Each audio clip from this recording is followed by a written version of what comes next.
পৰিচিত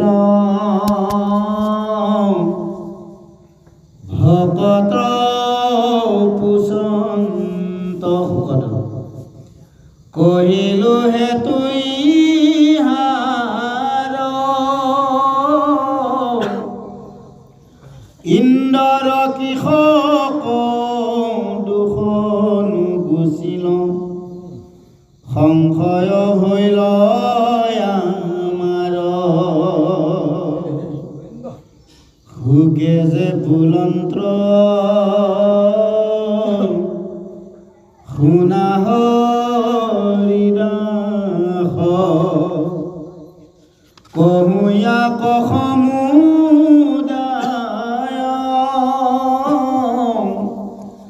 পূৰ্বতে বিতৰ ভয়তে দেৱগণ ইন্দ্ৰক বুলিলা কৰিতো তিনতি দেৱ মুনি হবে বুলিলা আতি বিনয় বিদ্ৰক বৰেও তৈলক ৰাখিও জয় জয় হৰি শুনি ইন্দ্ৰে তাক ইচ্ছা নকৰিলাম ব্ৰাহ্মণৰ বধ ভয় দেৱতা কচাই বুলিলা বুজাই কাৰণ কহিবি জয় কৃষ্ণ জয় কৃষ্ণ। পৰম শ্ৰদ্ধাৰ গুৰু সমস্ত আই মাতৃ সমস্ত সবাৰ শ্ৰীচৰণত আমি কৌটিক কোটি প্ৰণিপাত আৰু সেৱা নিবেদন কৰি প্ৰভুজনে এৰি থৈ যোৱা এই অংশৰ পৰা আমি ভাগৱতৰ কিছু দিশ আমি আলোচনা কৰিবলৈ যাম আৰু এই আলোচনা কালত আমাৰ অজানিত অনেক দুখ ত্ৰুটি নিশ্চয় হ'ব। সমস্ত দুখ ত্ৰুটিৰ পৰা আমি আৰম্ভণিতে আপোনাসকলৰ শ্ৰীচৰণত আমি মাৰ্জনা বিচাৰিছোঁ। অতি সুন্দৰ এক আখ্যান ইতিমধ্যে সমাপ্ত হৈ গৈছে যে বৃত্তাসুৰৰ পূৰ্বজন্মৰ যিটো কাহিনী, এই কাহিনীটো ইতিমধ্যে শেষ হৈ গৈছে। এই বৃত্তাসুৰ পূৰ্বতে চিত্ৰকেতু আছে, গন্ধৰ্ব আছে। তেওঁ হৰিত ভকতি কৰিছিল যদিও এটা সময়ত বিষয়ে তেওঁ এনেদৰে কাবু কৰি পেলাইছিল আৰু শেষত সেই বিষয়ৰ মহা দুখটো অংগীৰা আৰু নাৰদৰ কৃপাত উপলব্ধি হ'ল আৰু সেই উপলব্ধিৰ সূত্ৰে তেওঁ এইখন সংসাৰত কেৱল কৃষ্ণৰ বাহিৰে যে কোনো নাই, কৃষ্ণক ভকতি কৰাৰ বাহিৰে জীৱনৰ যে কোনো অৰ্থ নাই, এইটো বুজিলে। বুজাৰ পিছত তেওঁ সেই প্ৰভু ভগৱন্তকে তেওঁ ধ্যান কৰিলে, সমস্ত বিষয় তেওঁ ত্যাগ কৰিলে আৰু এনেকৈ সহস্ৰ বছৰ যেতিয়া তেওঁ ঈশ্বৰক স্তুতি কৰিছিল, ধ্যান কৰিছিল, ঈশ্বৰৰ লগত এক প্ৰকাৰ লীন হৈ গৈছিল, তেতিয়াই প্ৰভু ভগৱন্তে আহি তেওঁ মহাকৃপাৰে দৰ্শনো দিলে আৰু জগতে নোপোৱা, কোনো ভক্তই নোপোৱা এক মহা আশীৰ্বাদ তেওঁ পাই গ'ল আৰু এক উপহাৰ পাই গৈছে। দিব্য এখন ৰথ ভগৱন্তে তেওঁ দিছে। এই ৰথখনত উঠি তুমি মোৰ গুণ নাম গুণ প্ৰচাৰ কৰিবৰ কাৰণে তুমি যলৈকে ইচ্ছা তলৈকে যাব পাৰা। স্বৰ্গ মধ্য পাতাল বৈকুণ্ঠ বুলি কথা নাই, সমস্ত লোকত তোমাৰ অবাধ গতি থাকিব।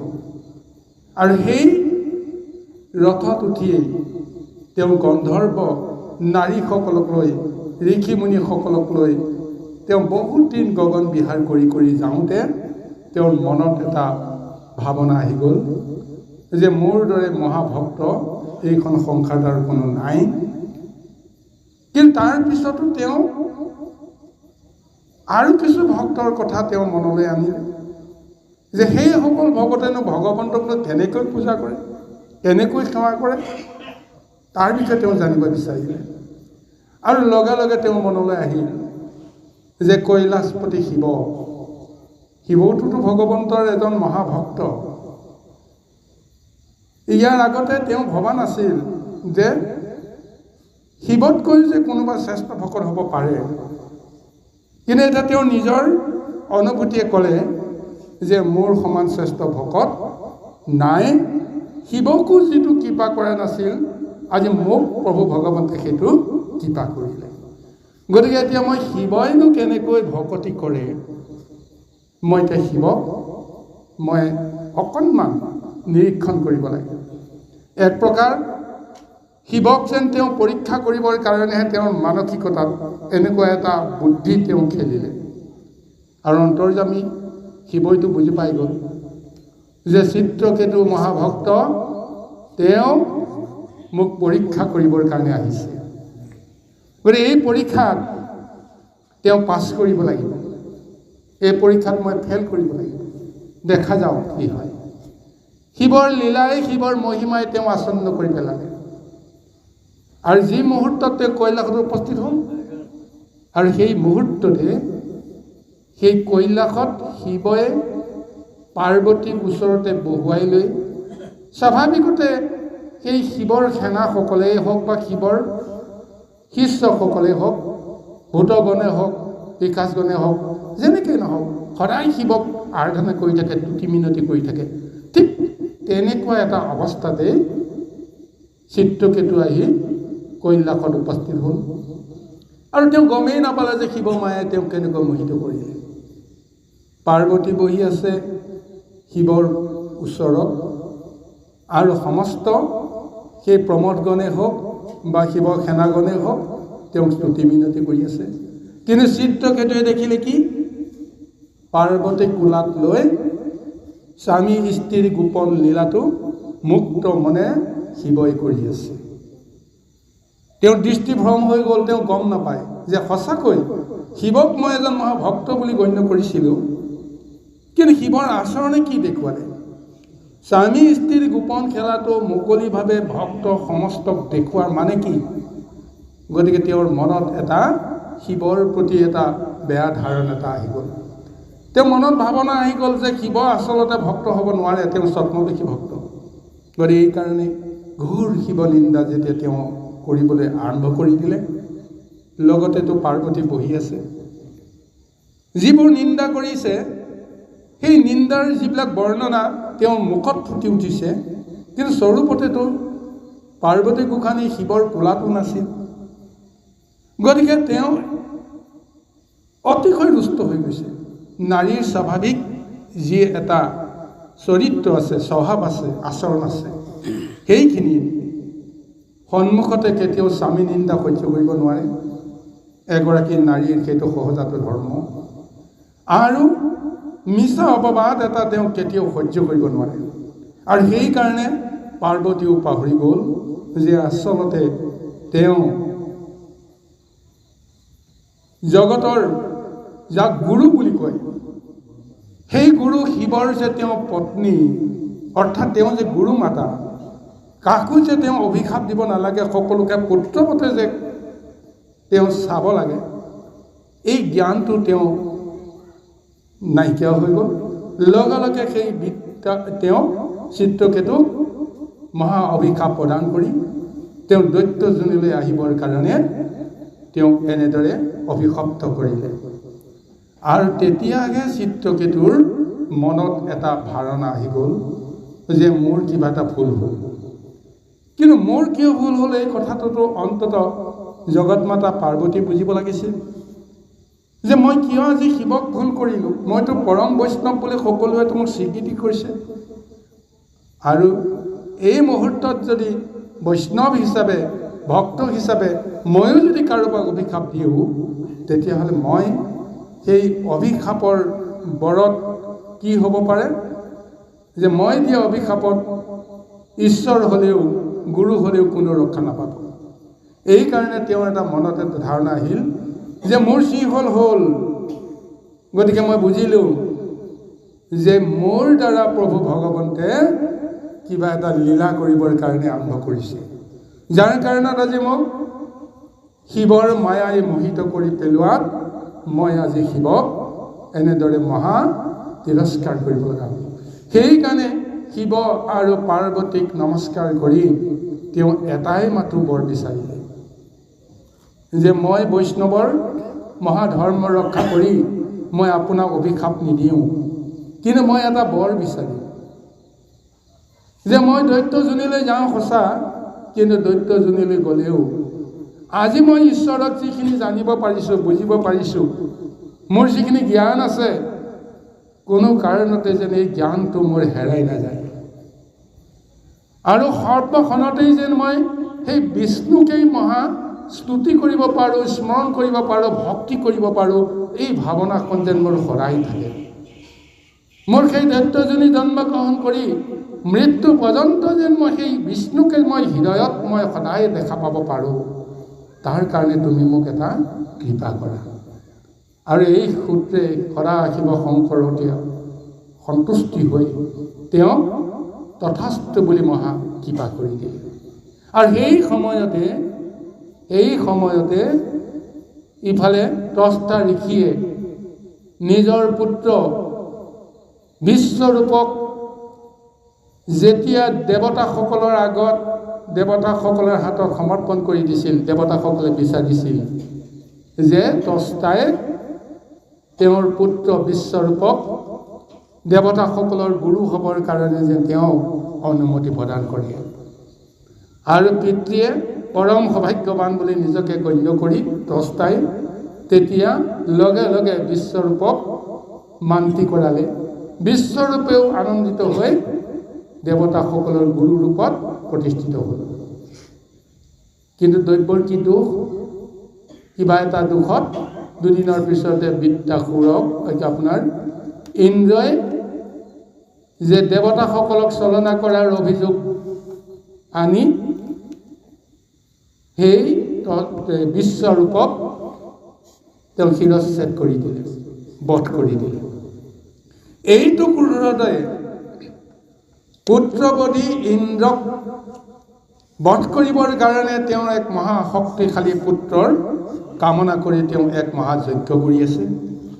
আৰু সেই যজ্ঞৰ সময়তে ভগৱন্তে লীলা কৰি মহাবৈষ্ণৱক পাৰ্বতীৰ দ্বাৰা অভিশপ্ত কৰোৱাই এইখন সংসাৰলৈকে দৈত্য ৰূপত যেতিয়া লৈ আহিল।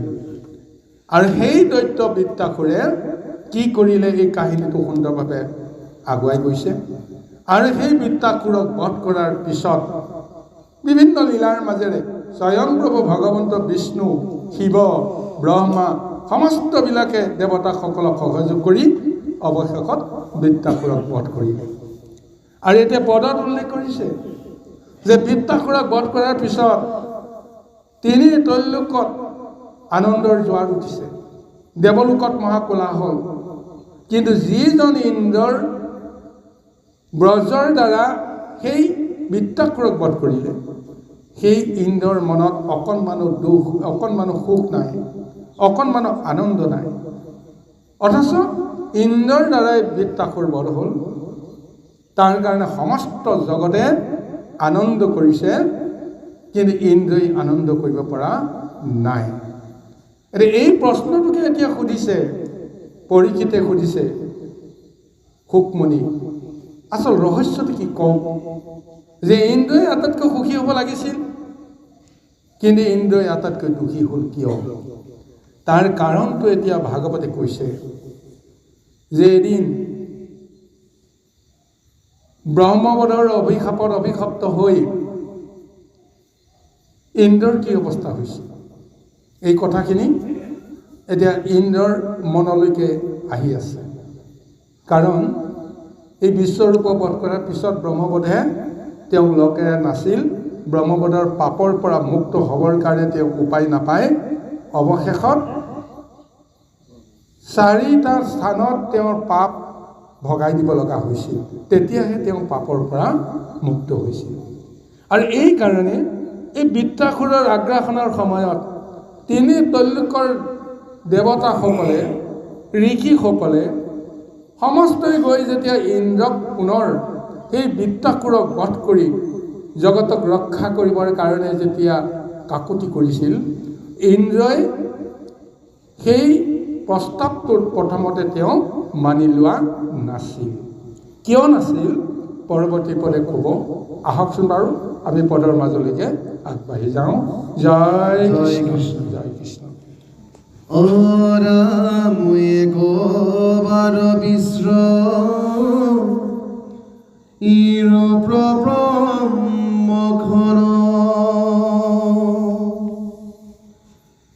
বধিলু ইয়াতি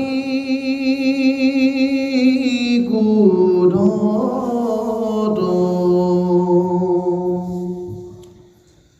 ৰাজসুখতেজি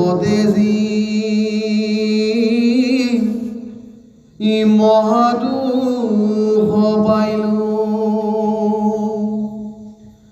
অকৰিলো দূৰ্ণ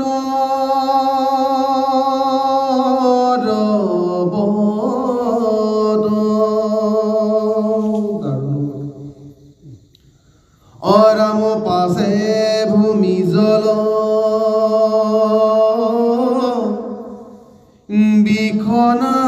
বিখনাৰি গণে কৰিলে কম কদায়া সিটো ব্ৰহ্ম হত্যা এৰাইলো সকলে অতা সম্বা কবাতি দিয়া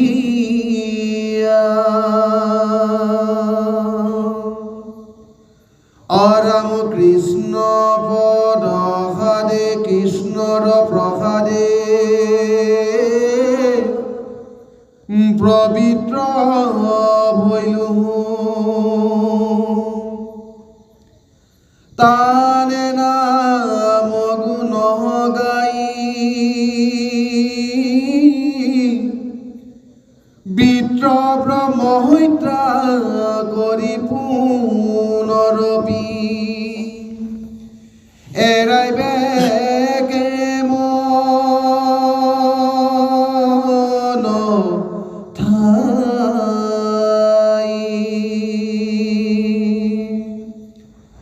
অৰাম ইন্দ্ৰ বচন শুনি দেৱগণ ঋষিগণ সমুদায়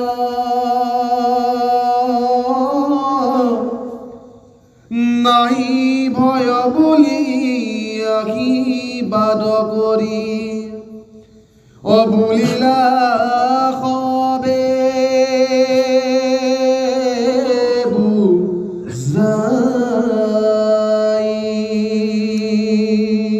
এতিয়া পৰীক্ষিত মহাৰাজক ৰুক্মণীয়ে বুজাই গৈ আছে যে বৃত্তাসুৰক বধ কৰাৰ পিছতো ইন্দ্ৰৰ মনত কিয় সুখ নাছিল, কিয় তেওঁ আনন্দ নাছিল।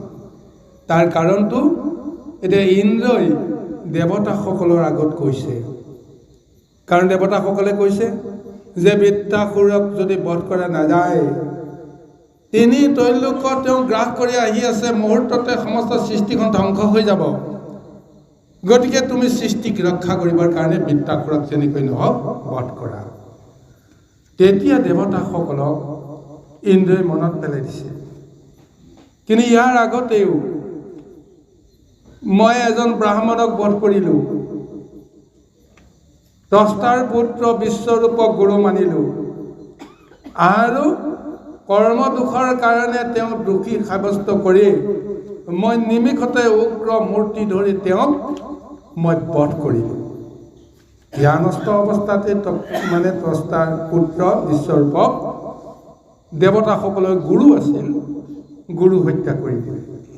লগে লগে ব্ৰহ্ম হত্যাৰ পাপে তেওঁক খেদিবলৈ আৰম্ভ কৰিলে, আৰু সেই ব্ৰহ্ম হত্যাৰ পাপৰ পৰা পৰিত্ৰাণ তেওঁ নাপায় সৰ্বশেষত ব্ৰহ্মাৰ ওচৰত তেওঁ শৰণাপন্ন হ'ল।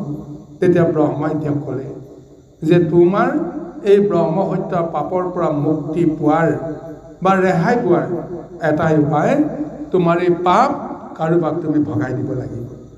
আজি ইন্দ্ৰই কৈছে যে সেই ব্ৰহ্মবদী মহাপাপ মই তেতিয়া 4টা স্থানত মই ভগাই দিব লগা হৈছিলোঁ। কাক দিছিলোঁ? ভূমিক দিছিলোঁ, জলক দিছিলোঁ, বৃক্ষক আৰু নাৰীগণক। এই 4টা স্থানত মই এই ব্ৰহ্মৰ বোধিৰ মহাপাপ তেওঁলোকক ভগাই দিলোঁ। বিনিময়ত তেওঁলোকক মই মহা বৰদান দিব লগা হ'ল।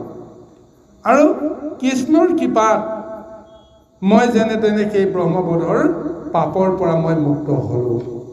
আৰু সেই কৃষ্ণৰ নাম লৈ আজি মই শুদ্ধ হ'লোঁ। এতিয়া মই পুনৰ আৰু এক ব্ৰহ্মহত্যা পাপ কৰিলে মোক কোনে উদ্ধাৰ কৰিব? তেতিয়াতো মোক কোনো উদ্ধাৰ কৰা নাছিল। আৰু এতিয়াও যদি মই বৃত্তাসুৰক বধ কৰিবলৈ যাওঁ, তেতিয়াহ'লে যিটো মহাপাপ হ'ব, সেই পাপৰ পৰা মোক মুক্ত কৰিবৰ পৰা কোনো ব্যৱস্থা মই দেখা নাই।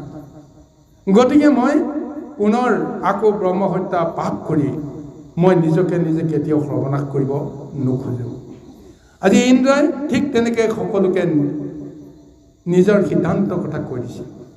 কিন্তু এইখিনিতে এটা বৰ ডাঙৰ তাৎপৰ্য পদত উল্লেখ কৰিছে। চাওক, ইন্দ্ৰৰ মনত বৃত্তাসুৰ এজন ব্ৰাহ্মণ, কিন্তু জগতৰ মানৱ বৃত্তাসুৰ হৈছে ৰাক্ষস, দৈত্য। অভিশপ্ত হৈছে দৈত্যজনীত তেওঁ জন্মগ্ৰহণ কৰিবৰ কাৰণে, দৈত্য ৰূপে জন্মগ্ৰহণ কৰিবৰ কাৰণে। কিন্তু স্বৰূপতে ইন্দ্ৰই বুজিছে যে বৃত্তাসুৰটো কেতিয়াও তেওঁ অসুৰ হ'ব নোৱাৰে, তেওঁ ব্ৰাহ্মণ। তাৰমানে ব্ৰাহ্মণৰ পুত্ৰ যেতিয়া তেওঁ ব্ৰাহ্মণ হ'ব, দহটা ঋষিয়ে যজ্ঞত উৎপাদন কৰা সূত্ৰে সেই ব্ৰহ্মৰ শক্তি লৈ তেওঁ ব্ৰাহ্মণৰ মহাশক্তি তেওঁ ধাৰণ কৰি আছে। গতিকে ব্ৰহ্ম হত্যা মহাপাপ, এই কথাটো সকলোৱে জানে। কিন্তু সেই ব্ৰহ্ম ৰূপটো আজি দেৱতাও চিনি পাইছে, ইন্দ্ৰও চিনি পাইছে যে অসুৰৰ গাত ব্ৰহ্ম শক্তি আছে। সেই ব্ৰহ্ম শক্তিয়ে এতিয়া তেওঁ সমস্ত কৰ্ম কৰি আছে। যদি মই তেওঁক বধ কৰোঁ, তেতিয়াহ'লে মই তাৰ পাপৰ পৰা কেতিয়াও মই মুক্ত হ'ব নোৱাৰিম। এতিয়া এই ইন্দ্ৰৰ সিদ্ধান্তটো যেতিয়া সমস্তই শুনিলে, দেৱতাসকলে তেতিয়া বোলে আশ্বাস দিছিল যে হে দেৱৰাজ, তুমি কিয় চিন্তা কৰিছা?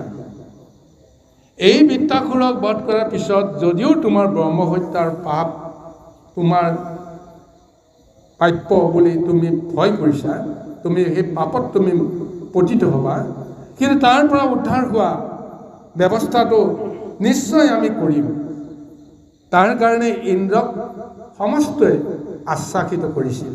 আৰু সেই পদটোকে এতিয়া উল্লেখ কৰিছে, যাৰ কথাত সৈমান হৈ ইন্দ্ৰই সিদ্ধান্ত কৰিলে, হ'ব, আপোনালোকৰ কথাই যদি সত্য হয়, তেতিয়াহ'লে বাৰু মই জগতক কল্যাণ কৰিবৰ কাৰণে মোৰ যি হয় হ'ব, আপোনালোক যেতিয়া মোৰ লগত আছে, গতিকে এই কাৰণে মই বৃত্তাসুৰক নিশ্চয় বধ কৰিবৰ কাৰণে মই প্ৰতিশ্ৰুত হ'ম।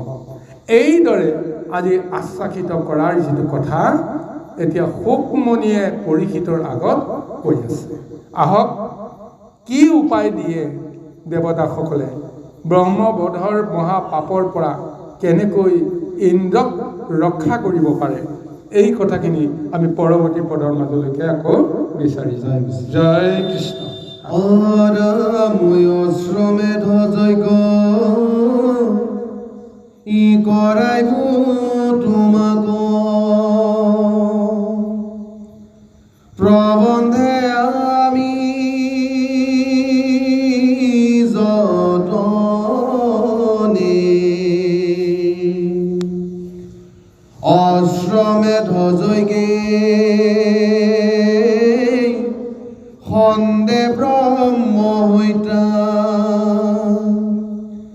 কহে মহামুনি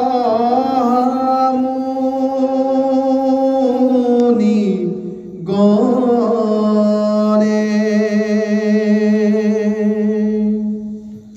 অৰাম পৰম আত্মা কৃষ্ণ ইহবাৰু ঈশ্বৰ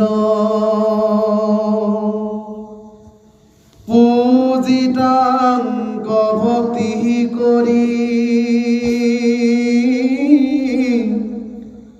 জগতকে যদি বধাই ইন্দ্ৰ তুমি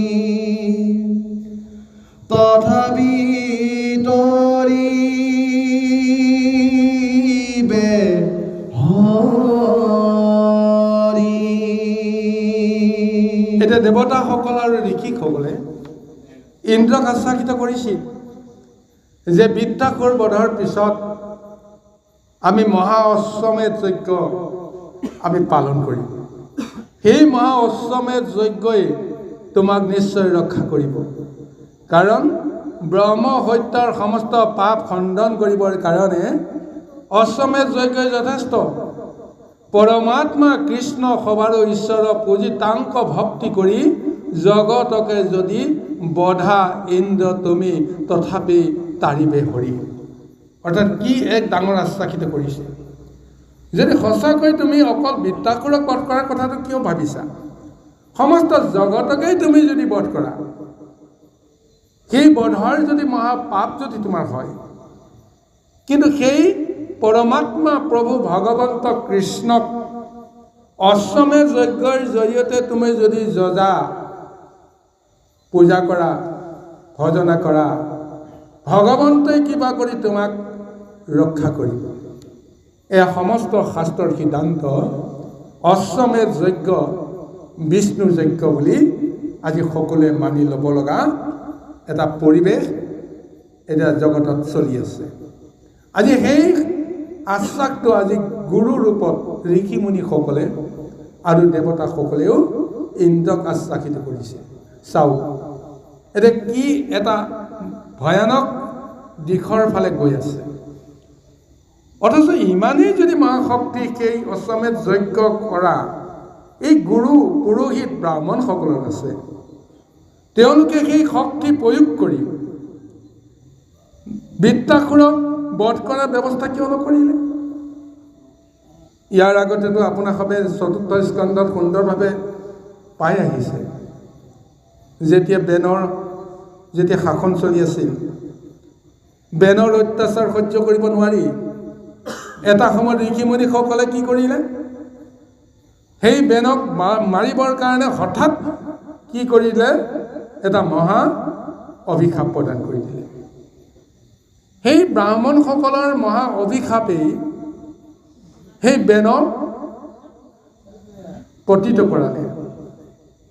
আজি সেই ঋষিমুনিসকলে এতিয়া বৃত্তাসুৰৰ ক্ষেত্ৰত এতিয়া তেওঁলোক যেন বুদ্ধিভ্ৰষ্ট হৈছে। এতিয়া দেৱতাৰ সহায় নল'লে, ইন্দ্ৰৰ সহায় নল'লে তেওঁলোকে এতিয়া নিজকেও ৰক্ষা কৰিব নোৱাৰে। অৰ্থাৎ আমাৰ এই জ্ঞান আৰু চেতনাবিলাক আচলতে কোনে আমাক মোহিত কৰাই এনেদৰে বিচলিত কৰি আছে? চিন্তা কৰি চাব। বৃত্তাসুৰৰ নাম লোৱাৰ লগে লগে এই সকলোৰে বুকু কঁপি যায়। কিয় কঁপি যায়? তাৰ কাৰণ এটাই যে দেখাৰেহে তেওঁ দৈত্যৰ ৰূপ লৈ আছে, কিন্তু স্বৰূপতে তেওঁ দৈত্য নহয়, তেওঁ পৰম ভক্ত। ভক্তৰ সন্মুখীন হ'ব পৰা শক্তি মায়াত মজি থকা সকলৰ কাৰণে কেতিয়াও সম্ভৱ নহয়। আৰু যিটো কৰ্ম কৰিবৰ কাৰণে বৃত্তাসুৰ আহিছে, এই কৰ্মৰ জৰিয়তে তেওঁ নিজৰ কোনো লাভ নহয়। কেৱল তেওঁ ধৰ্ম ৰক্ষা কৰিবৰ কাৰণে তেওঁৰ জন্ম হৈছে, ধৰ্ম ৰক্ষা কৰিবৰ কাৰণে তেওঁ ইন্দ্ৰক বধ কৰিবৰ কাৰণে তেওঁ আগুৱাই আহিছে। গতিকে ইয়াত নিজৰ বুলি কোনো এটা আশা নাই, আকাংক্ষা নাই। গতিকে তেওঁ কোনো কাৰণতে কৰ্ম দুখে তেওঁক পতিত কৰাব নোৱাৰে, কাৰণ অন্তৰাত্মাত তেওঁ যাক সমৰ্পণ কৰি থৈছে সমস্ত কৰ্ম তেওঁৰ নামত তেওঁ কৰিবৰ কাৰণে তেওঁ আগবাঢ়ি আহিছে। এই কথাটো তেওঁৰ বাহিৰে বেলেগে নাজানে, কিন্তু এই সিদ্ধসকলে, গুৰুসকলে তেওঁলোকেতো সমস্তখিনি জ্ঞানত ধ্যানত গোটেইখিনি পাই গৈছে। গতিকে এইজন এজন মহাভক্তৰ মহাশক্তি, দেৱশক্তিৰ জৰিয়তে কিবা এটা হওক, কাৰণ দেৱতাসকল মায়াত মজি আছে। গতিকে দুখবিলাক দেৱতাসকলৰ জৰিয়তে হ'ব, আৰু স্বয়ং প্ৰভু ভগৱন্তে নিশ্চয় কিবা নহয় কিবা এটা উপায় কৰিব। এই বিশ্বাসতে শেষ আশ্ৰয় হিচাপে দেৱতাৰ সকলৰ মাজলৈ আহিছে আৰু ঋষিসকলেও সেই মহাভক্তৰূপী বৃত্তাসুৰৰ সন্মুখত উপস্থিত হ'বৰ কাৰণে তেওঁলোকৰ যেন সাহস নাই। অৰ্থাৎ বৃত্তাসুৰৰ মহাতপ আৰু সেই ঋষি মুনিসকলৰ মহাতপৰ মাজত এটা আমি পাৰ্থক্য দেখিছোঁ। এইসকলে যজ্ঞ কৰিছে, ধ্যান কৰিছে, তপ কৰিছে, মহা কষ্ট কৰি সেই শক্তিটো লাভ কৰিছে। কিন্তু বৃত্তাসুৰে এই জন্মত তেওঁ একো তপ কৰা নাই লোকে দেখাকৈ, কেৱল অন্তৰত তেওঁ ঈশ্বৰক ধ্যান কৰাৰ শক্তিটো পাইছে। আৰু পূৰ্বতে শিৱৰ মহাকৃপাত তেওঁৰ জাতিস্মৰ জ্ঞানটো তেওঁৰ হৃদয়ত আছে। সেইখিনিকে সমল কৰি লৈ তেওঁ আজি ধৰ্মযুদ্ধ কৰিবলৈ আহি আছে। আৰু এই ধৰ্মযুদ্ধত এতিয়া মায়াত মজি থকা সকলে কেতিয়াও স্থিতি থাকিব নোৱাৰে। শেষত ইন্দ্ৰক আশ্বাসিত কৰি যেনে তেনে ভগৱন্তৰ কৃপা পাবলৈ ব্যৱস্থা কৰিছে। আৰু এনেদৰে আশ্বাসিত কৰি কৰি অশ্বমেধ যজ্ঞৰ জৰিয়তেও ব্ৰহ্মহত্যাৰ মহাপাপৰ পৰা উদ্ধাৰ পোৱা এটা নীতি বা সংস্কাৰ আজি ইন্দ্ৰক দেখুৱাব লগা হৈছে। আহক ইয়াৰ পিছৰ পদত আৰু কি উল্লেখ কৰিছে। কৃষ্ণ ঈশ্বৰ কৃষ্ণৰ মহিমা পৰময়া জয়তি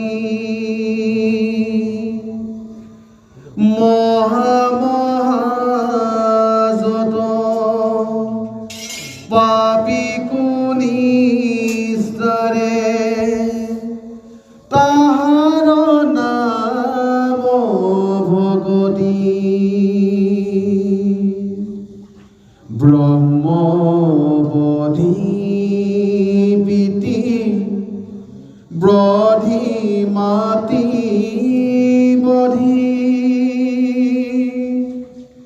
গুৰু বধি যিটো জন গৰু তিৰি মাৰে বিশ্বাসঘাত অনুযত পাপীগণ কুকুৰ গোসায় চাণ্ডালতো কৰি হীনতৰ পাপ যদি সিটো ঈশ্বৰ নাম মাত্ৰ দাগি শুদ্ধ হৈ সবেদি হেনয় কৃষ্ণক মহাশ্ৰদ্ধা কৰি জগত পূজাইব আমি ব্ৰহ্মা সম্বন্ধিতে জগত বধিৰে নিস্তাৰি বাট ভূস্বামী। জয় কৃষ্ণ। ইমান এক মহা বেদৰ তত্ত্ব আজি দেৱতাসকলে বা এই ঋষিমুনিসকলে ইন্দ্ৰৰ আগত কৈ এনেদৰে এই বৰ্ণনাটো দিছে। চাওক যে শুনিও ঈশ্বৰৰ কৃষ্ণৰ মহিমা পৰম আচাৰ্য আতি মহা মহা যত পাপীকো নিস্তাৰে তাহাৰ নাম ভকতি। যে মহা মহা পাপ কৰিও যদি কোনোবাই ৰক্ষা পাব লাগে তেতিয়াহ'লে ঈশ্বৰৰ মহিমাৰ কথা শুনা। ঈশ্বৰৰ মহিমাত যিসকলে ঈশ্বৰক ভক্তি কৰিবৰ কাৰণে প্ৰযত্ন কৰে, সেইসকলে যিমানেই দুখ নকৰক, সেই দুখৰ পৰাও ভগৱন্তে সকলোকে ৰক্ষা কৰে। মহা পাপীসকলকো ভকতিয়েহে ৰক্ষা কৰিব পাৰে। আজি মহা বিষয়ী ইন্দ্ৰক আজি এনেদৰে বুজাই কৈছে যে যদি কোনোবাই যদি ব্ৰহ্মবধ কৰে, জীৱবধেই মহাপাপ। তাতে যদি ব্ৰহ্মবধ কৰে, অৰ্থাৎ যি ব্ৰহ্মশক্তিক লৈ ভগৱন্তে জগতখন চলাই আছে, সেই ব্ৰহ্মবধ যদি কোনোবাই কৰে, অৰ্থাৎ ব্ৰাহ্মণক বধ কৰাকে ব্ৰহ্মবধ বুলি ভাগৱতে সহজতে আমাক বুজাইছে। কিয় ব্ৰাহ্মণক বধ কৰিলে ব্ৰহ্মবধ হয়? কাৰণ ব্ৰহ্মক জানন্তি ব্ৰাহ্মণ, এইটো সংস্কাৰৰ কাৰণতে সেই ব্ৰাহ্মণক বধ কৰাটো ব্ৰহ্মবধৰ সমতুল্য বুলি কৈছে। কিন্তু আমাক বধ কৰিলে সেই ব্ৰহ্মবধ কিয় নহয়? ব্ৰাহ্মণক বধ কৰিলেহে যে ব্ৰহ্মবধ হয়। ক্ষত্ৰিয় শূদ্ৰ বৈশ্যসকলক বধ কৰিলে ব্ৰহ্মবধ কিয় নহয়? কাৰণ এই ক্ষত্ৰিয় শূদ্ৰ বৈশ্যসকলে ব্ৰহ্মক বুজিবই নোৱাৰে, ব্ৰহ্মক জানিবই নোৱাৰে। কিন্তু যিজন প্ৰকৃত ব্ৰাহ্মণ, তেওঁ ব্ৰহ্মৰ লগত সদায় সম্বন্ধ কৰি আছে, গতিকে তেওঁ বধ কৰা মানে ব্ৰহ্মবধ হৈছে। গতিকে মহাপাপ। আৰু মহাপাপ হয় কি? পিতৃবধ, মাতৃবধ। যি পিতৃয়ে, যি মাতৃয়ে আমাক এক নতুন ৰূপ প্ৰদান কৰি এইখন জগতলৈ লৈ আহিছে, জগতক নিজক বুজিবৰ কাৰণে, জগতক বুজিবৰ কাৰণে আৰু জন্ম জন্মান্তৰৰ পাপৰ পৰা সংস্কাৰ পৰা মুক্ত কৰিবৰ কাৰণে এক মনুষ্যত্বৰ ৰূপ পিতৃ আৰু মাতৃৰ জৰিয়তে প্ৰদান কৰে ভগৱন্তে। গতিকে সেই পিতৃ আৰু মাতৃক যদি কোনোবাই বধ কৰে, তেতিয়াহ'লে তেওঁ কিমান এক মহাপাপ হ'ব। আৰু লগতে কৈছে যে গৰু যদি কোনোবাই বধ কৰে, তিৰি যদি কোনোবাই বধ কৰে, বা তিৰি মানে স্ত্ৰী জাতি, এইটো পুৰুষৰ কথা কৈ আছে, যে কোনো পুৰুষে যদি স্ত্ৰী জাতিক যদি বধ কৰে, গো ধন যদি তেওঁ বধ কৰিব লগা হয়, আৰু কৈছে যে কোনোবা যদি বিশ্বাসঘাতক হয়, বিশ্বাসঘাতক কোন? বন্ধুৰ মাজত যেতিয়া বিশ্বাস যেতিয়া হেৰাই যায়, বন্ধুৰ মাজত সদায় সদ্ভাৱনা থাকিব, যাক বন্ধু বুলি কোৱা যায়, দুজন বন্ধুৰ মাজত কোনো ধৰণৰ স্বাৰ্থ থাকিব নোৱাৰে, কোনো ধৰণৰ ইজনে সিজনৰ পৰা কোনো আশা আকাংক্ষা নকৰাকৈ পবিত্ৰ মনেৰে ইজনে সিজনক সহায় কৰাৰ মানসিকতাৰে যদি সম্বন্ধ হয়, সেয়াই হৈছে বন্ধু, সেয়াই হৈছে বান্ধৱ। আৰু সেই বন্ধু আৰু বান্ধৱৰ মাজত সদায় এটাই বিশ্বাস থাকে যে মোৰ বন্ধুৱে মোৰ কেতিয়াও অনিষ্ট সাধন নকৰে, মোৰ উপকাৰহে তেওঁ সদায় চিন্তা কৰে। আৰু উপকাৰৰ চলেৰে যদি কিবা কাৰণত সেই বন্ধুজনক যদি তেওঁ বিশ্বাসঘাতকতা কৰে বা অপকাৰ কৰে, সেইটো ব্ৰহ্মবধী মহাপাপৰ দৰে এক ৰূপ বুলি কৈছে। গতিকে এইসকল পাপীয়ে কোনো কাৰণতে বোলে সংসাৰৰ পৰা নিস্তাৰ নাপায়, আজি ব্ৰাহ্মণসকলে কৈছে। আৰু কৈছে কি? কুকুৰকো খাই চাণ্ডালতো কৰি হীনতৰ পাপ জাতি, সিটো ঈশ্বৰক নাম মাত্ৰ ডাকি শুদ্ধ হোৱে হবে আতি। কুকুৰক খোৱা বুলি কৈ এটা হিংস্ৰ জাতিক প্ৰতিনিধিত্ব কৰি আমাক এই জ্ঞানটো দিবলৈ কৈছে। যিয়ে সদায় আনৰ মাংস খাই কোনো কাৰণতে আনৰ শ্ৰী চেহেৰা দেখিব নোৱাৰা, সদায় আনক শত্ৰু বুলি জ্ঞান কৰা, এই প্ৰবৃত্তিৰ যিবিলাক জীৱ, এই হিংসুক জীৱবিলাকক কৈছে কুকুৰ। আৰু সেই কুকুৰে কোনোদিন কাৰো উপকাৰ চিন্তা কৰিব নোৱাৰে। অৰ্থাৎ সেই হিংসুক জাতিটোক মাৰি যেতিয়া তাৰ ৰক্ত মাংস আমি ভোজন কৰিম, তেতিয়াহ'লে কি হ'ব? তেওঁৰ সমস্ত স্বভাৱ প্ৰকৃতি সেই কুকুৰৰ দেহৰ পৰা আহি আমাৰ দেহত প্ৰৱেশ নকৰিবনে বাৰু? গতিকে আমি কিমান এক হিংসুক প্ৰজাতিত পৰিণত হওঁ।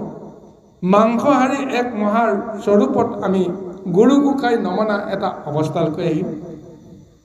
আৰু সেই সকলে যিমানেই যি পাপ নকৰক, সেই মহাপাপৰ পৰা বোলে উদ্ধাৰ পোৱা এটাই ব্যৱস্থা আছে, সিটো ঈশ্বৰক নামমাত্ৰ ডাকি শুদ্ধ হুৱে সবে আতি। ঈশ্বৰৰ নাম যদি তেওঁ স্মৰণ কৰাৰ লগতে সেই ঈশ্বৰৰ নাম লৈ যদি তেওঁক যদি মাতে, তেতিয়াহ'লে সেই মহাপাপীসকলে বোলে উদ্ধাৰ পাব পাৰে। গতিকে আজি ঈশ্বৰৰ তত্ত্ব দৰ্শন দেৱতাসকলে আৰু ঋষিসকলে ইন্দ্ৰক দি আছে। সেই একেখিনি তত্ত্ব তেওঁলোকে ল'ব নোৱাৰিলেহেঁতেন নেকি? হয়নে নাই কওকচোন? ইন্দ্ৰৰ ওচৰত এনেকৈ কাকতি মিনতি কৰি এই দিব্য জ্ঞানৰ দৰ্শনখিনি দি তেওঁক বুজাই বঢ়াই সন্মান কৰিবলৈ যোৱা মানে কি? যে যি হ'বলৈ গৈছে ইয়াৰ তত্ত্বটো এতিয়া কোনেও জানিব পৰা নাই। এতিয়া বিশ্বাসঘাতক বুলি এতিয়া কাক কোৱা হৈছে? এতিয়া তাৰ প্ৰমাণটো এতিয়া দেৱতাসকলে ইন্দ্ৰৰ আগত দিবলৈ গৈ আছে, কিন্তু শেষত এতিয়া ইয়াৰ পিছতে তাৰ প্ৰমাণটো ওলাব যে বিশ্বাসঘাতক আচলতে কোনে কাক কৰিলে। ইন্দ্ৰক তেওঁলোকে প্ৰতিশ্ৰুতি দি আছিল যে আমি অশ্বমেধ যজ্ঞ কৰিম বৃত্তাসুৰক বধ কৰাৰ পিছত, আৰু তোমাক সৰ্প পাপৰ পৰা সেই যজ্ঞৰ জৰিয়তে তোমাক উদ্ধাৰ কৰিম। এয়া আশ্বাস দিছে দেৱতাসকলে, ঋষিসকলে, আৰু তাত এতিয়া ইন্দ্ৰই মানিবৰ কাৰণে তেওঁ বাধ্য। আহকচোন বাৰু পৰৱৰ্তী পদলৈকে বাৰু আমি আগবাঢ়ো। কৃষ্ণ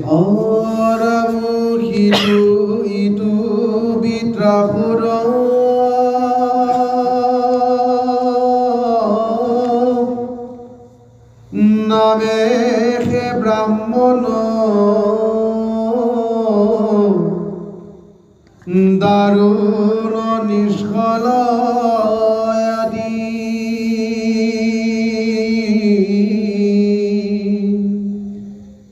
কিছু দুখ নাই ইহাৰ বধত জানতে মাৰা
মহন্ত জনক অকলংকে লংঘিলে কিছু নাহি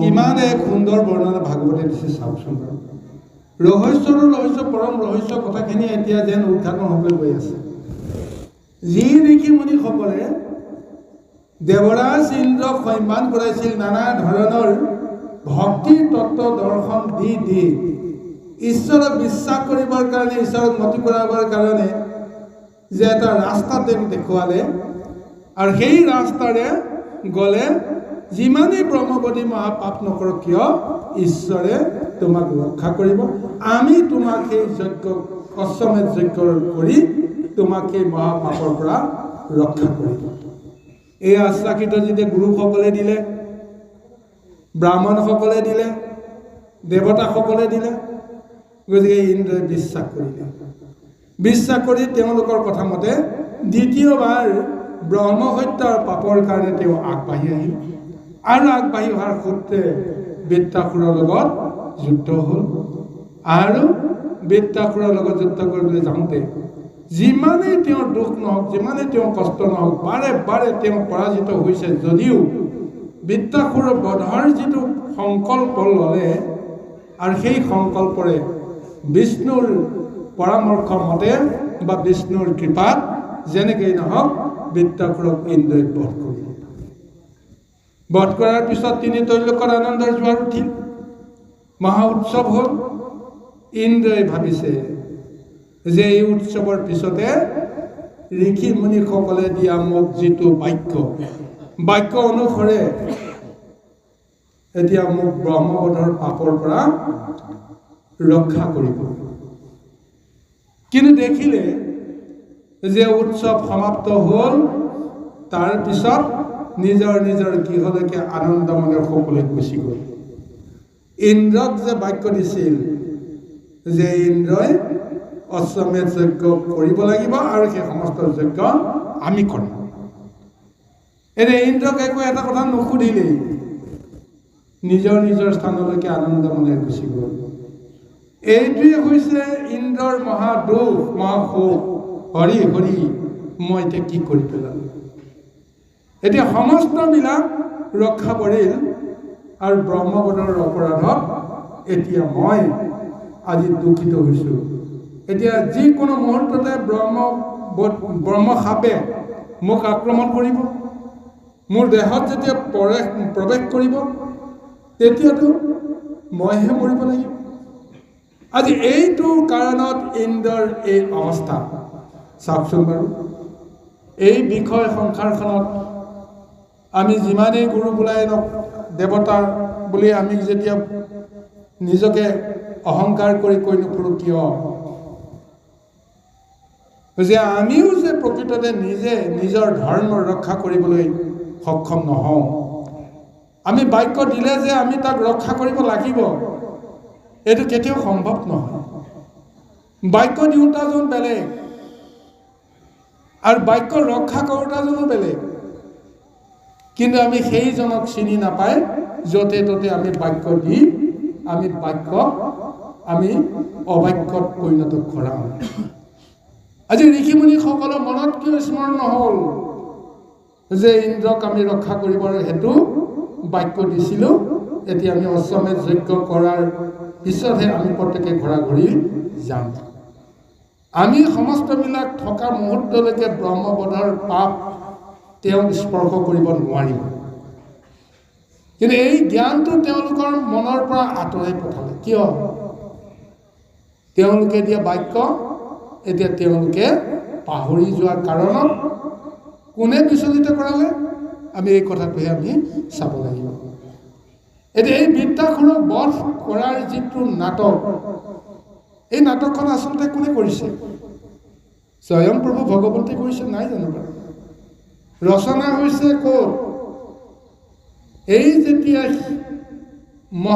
তেওঁ অহংকাৰ আহি গ'ল বিষ্ণু দত্ত সেই ৰথখন লৈ তিনি তৈলোকক ভ্ৰমণ কৰি তেওঁ নিজকে যেতিয়া ভাবি ল'লে যে মোৰ সমান মহাভক্ত এই তিনি তৈলোকৰ কোনো নাই, শিৱতকৈও এতিয়া যেন মই মহাশ্ৰেষ্ঠ ভকত, এই অহংকাৰটো নাশ কৰিবৰ কাৰণে তেওঁ লীলাৰে মোহিত কৰালে।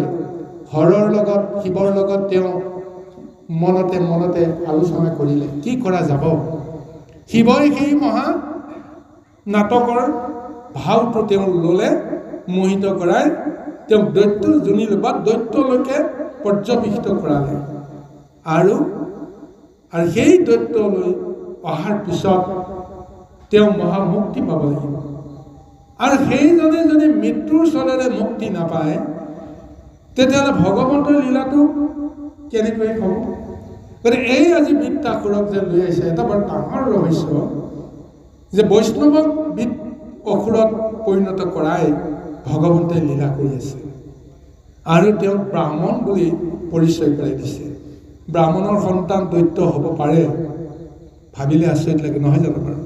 কিন্তু ভগৱন্তে লীলাখন সেই ব্ৰাহ্মণৰ হতুৱাই দৈত্য সজুৱাই এই লীলাখন বাৰে বাৰে তেওঁ কৰি আছে। কিয়? হিৰণ্যকশিপুৰ কাৰ পুত্ৰ? সি ব্ৰাহ্মণৰ পুত্ৰ নহয় জানো বাৰু? কশ্যপ মুনিৰ পুত্ৰ হয়নে নহয়? সি ব্ৰহ্মৰ সন্তান, কিন্তু সেই হিৰণ্যকশিপুৰক বধ কৰিলে ব্ৰহ্মবধৰ পাপে পায় নাপায় এই চিন্তাটো কাৰো নহ'ল। কিন্তু আজি এই বৃত্তাসুৰক বধ কৰাৰ সময়ত ব্ৰহ্মবধৰ পাপে যে ইন্দ্ৰক যে চুব, ইন্দ্ৰটো বিচলিত হৈ গ'ল। ঋষিমুনিসকলেও মানি ল'লে হয়, কিন্তু ঈশ্বৰৰ কৃপাত আমি সমস্তখিনি উদ্ধাৰ পাব পাৰোঁ। তেনেহ'লে সেই ঈশ্বৰকে তেওঁলোকে তুতি কিয় নকৰিলে? গতিকে এই লীলাৰ মাজেৰে ভগৱন্তে নিজৰ ৰহস্যখিনিকহে, নিজৰ তত্ত্বখিনিকহে বিভিন্ন মাধ্যমেৰে ইন্দ্ৰৰ জৰিয়তে হওক, বৃত্তাসুৰৰ জৰিয়তে হওক, শিৱৰ জৰিয়তে হওক, নিজৰ ৰহস্য তত্ত্বখিনিহে আচলতে প্ৰকাশ কৰিছে। আৰু সেইসকল নহ'লে ঈশ্বৰে লীলা কৰিব নোৱাৰে। শংকৰচূড়টোৰ নহ'লে আমাৰ ৰাগখন হ'ব জানো বাৰু? 16,000 গোপী থাকক, 1600 গোপী থাকক, কৃষ্ণ লাগে এটা, কিয় 1600টা কৃষ্ণ থাকক, কি লীলা হ'ব যদিহে শংকৰচূড় নহয়? হয়নে নাই বাৰু কওকচোন? এটা শংকৰচূড়ৰ কাৰণে প্ৰভু ভগৱন্তে ৰাসলীলা কৰিছে। শংকৰদেৱ গুৰুজনাই সেই শংকৰচূড়ক মহানায়ক পাতিছে, কিন্তু আমি তেওঁক খলনায়ক বুলি আমি তেওঁক স্থান দিছোঁ। কিন্তু প্ৰকৃতপক্ষে সেই গুৰুৰ নামত মানে ৰচনাকাৰকজনৰ মানত প্ৰকৃত নায়কজন সেইজনে। খলনায়কক কেন্দ্ৰ কৰিকে নায়কে নায়কৰ শক্তিটো দেখুৱাব পাৰে, কিন্তু খলনায়ক নহ'লে নায়কৰ কামেই নাই। ৰাৱণ যদি নহ'লহেঁতেন ৰামৰ কি মূল্য থাকিলহেঁতেন? মানে কংস দুৰ্যোধন যদি নাথাকিলেহেঁতেন কৃষ্ণৰ লীলাৰ মহত্বই নাথাকিলেহেঁতেন। গতিকে আজি এই বৃত্তাসুৰক এটা কাৰ শক্তি লৈ আছে? বৈষ্ণৱৰ শক্তি লৈ আনি আজি ভগৱন্তে লীলা কৰিছে। ভগৱন্তৰ দৃষ্টিত সেইটোৱেই। ভগৱন্তৰ দৃষ্টিত দৈত্য, দানৱ, অসুৰ এইবিলাক নহয়। আমাৰ মায়া সংসাৰৰ লোকসকলকহে এই ৰূপটো আমাক দিয়াইছে।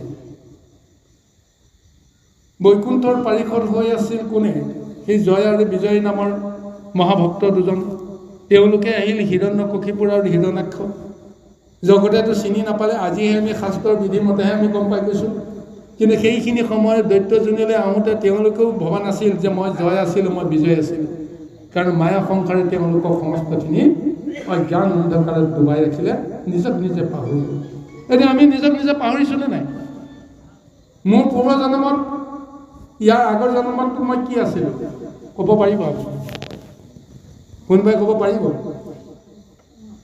মইতো ক'ব নোৱাৰোঁ, কাৰণ যিসকলে পাৰে সেইসকলক কৈছে জাতিস্মৰ। অৰ্থাৎ সেইসকল প্ৰকৃত ভগৱন্তৰ তেওঁলোকে কৃপা সদায় পাই আছে। আজি জাতিস্মৰ ৰূপত বৃত্তাসুৰ, তেওঁ পূৰ্ব জন্মৰ কথা মনত আছে, কিন্তু কাকো তেওঁ ক'ব নোৱাৰে, কাকো তেওঁ নকয়। যিটো উদ্দেশ্যত তেওঁ ভগৱন্তে পঠিয়াইছে তেওঁ জানে যে মই এইটোৱে কৰিব লাগিব। হয়নে? গতিকে সেইটো কৰ্ম কৰোঁতে কেতিয়াও তেওঁ কৰ্মদোষে নাপায়।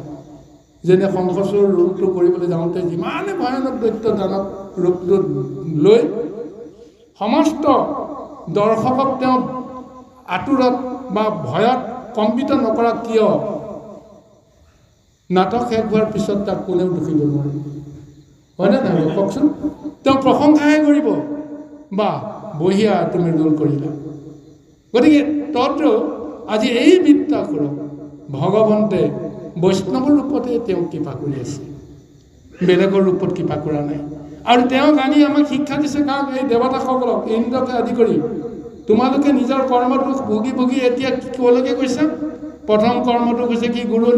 গুৰুৰ অৱমাননা কৰিলা তুমি, তাৰ পৰাই আৰম্ভ হৈছে লীলাটো, তাৰ পৰা আৰম্ভ হোৱা নাই জানো বাৰু? বৃহস্পতি গুৰুৱে কিয় এৰি যাব লগা হ'ল ইন্দ্ৰক? গুৰুক অপমাননা কৰাৰ দুখত বৃহস্পতি গুৰু তেওঁ ৰুষ্ট হৈ তেওঁ গুচি আহিল। তাৰপিছত ইন্দ্ৰকে আদি কৰি দেৱতাসকলে বুজিলে যে আমাৰ ডাঙৰ দুখ হ'ল, গতিকে গুৰুৰ ওচৰত গৈ ক্ষমা খুজিব লাগে। কিন্তু গুৰুটোৱে কোনো কাৰণতে সহজতে তেওঁ কেতিয়াও ক্ষমা নাপায়, যদিহে গুৰুৱে তেওঁক ক্ষমা নকৰে। সেইকাৰণে বৃহস্পতি গুৰুৰ ওচৰলৈ যাওঁতে বৃহস্পতি নাইকিয়া হৈ গ'ল, অন্তৰ্ধান হৈ গ'ল। তাৰ পৰাই আৰম্ভ হৈছে নহয় জানো? গতিকে গুৰু দ্ৰোহীসকলৰ কি দুৰ্দশা, ইন্দ্ৰৰ জৰিয়তে আজি সেইখিনিকে এটা জ্ঞান আমাক সমস্তক দিছে। গতিকে সেই জ্ঞানটোৰ কাৰণে আজি ইন্দ্ৰই আজি ব্ৰহ্মবধৰ মহা পাপ তেওঁ বাৰে বাৰে তেওঁ ল'ব লগা হৈছে। কিয়? আজি গুৰুৱে বা ব্ৰাহ্মণেও এতিয়া তেওঁক পাহৰিছে, আৰু যাৰ ফলত এতিয়া তেওঁ অকলশৰীয়া হৈ আছে।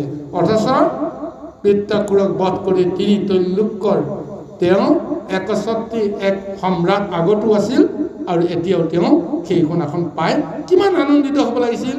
কিন্তু জগতৰ ভিতৰত আটাইতকৈ যদি দুখী সেইজন হৈছে ইন্দ্ৰ, কাৰণ তেওঁ ব্ৰহ্মবধৰ অভিশাপে তেওঁৰ দেহ মন সমস্তখিনি এতিয়া হেৰি কৰি আছে, মলিন কৰি আছে। আহক এতিয়া সমস্ত এৰি থৈ গ'ল ইন্দ্ৰ অকলশৰে। এতিয়া ব্ৰহ্মবধৰ পাপ কেনেকৈ তেওঁক আহি লগ পায়, এই মহাবৰ্ণনাৰ ভাগৱতৰ পৰৱৰ্তী পদত উল্লেখ কৰিছে। আমি পৰৱৰ্তী পদলৈকে আগবাঢ়ি যাম। কৃষ্ণ দেখিলন্ত চাণ্ডাল নিৰূপে ব্ৰহ্ম হৈতায়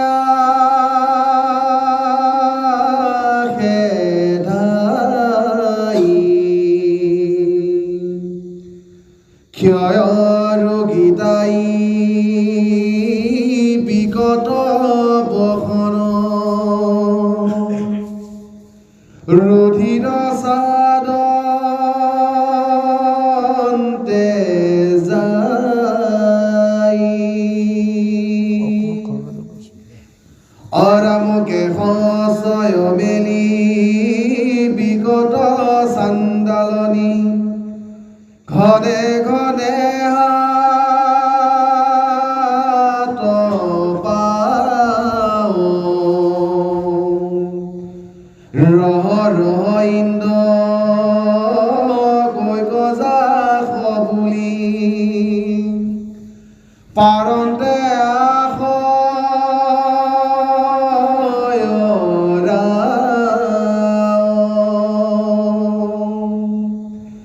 অৰাম দুগ্ধ মৈদৰ গন্ধ বহেতাইৰ ঘানে না কফাতি যায় এই ব্ৰহ্ম হৈতা জানি সচিপতি অভয়ে কাম্পে হাত